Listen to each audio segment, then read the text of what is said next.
Hi everyone, this is Monica. Today I'm going to introduce Dongfeng EQ2082 off-road special vehicle for you.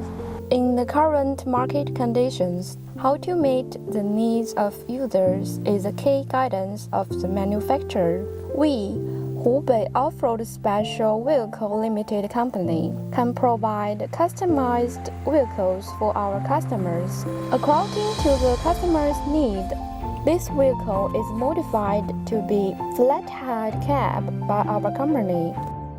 Dongfeng EQ2082 has excellent performance in many ways.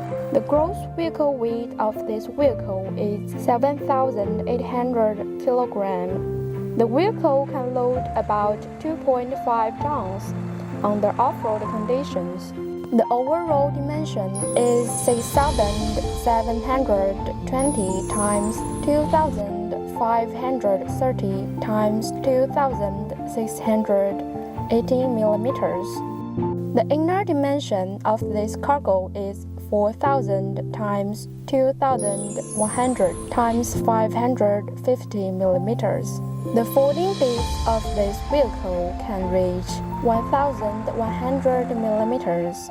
The power of the engine is 170 horsepower.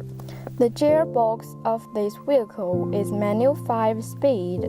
The transfer case is high-low 2-speed. The front axle can load about 2.6 tons. The middle and rear axle can each load 2.6 tons. In the course of normal driving, the speed can reach 85 km per hour. The vehicle can move smoothly in mud area, sand area, grassland, forest, mountainous area, and many other bad road conditions. That's all the basic information about this vehicle. We are Hubei Off-Road Special Vehicle Limited Company. We adhere to provide handy, practical, durable off-road vehicles for customers all over the world. If you are interested in our company or our vehicles, you can Google us or click the button below to follow us.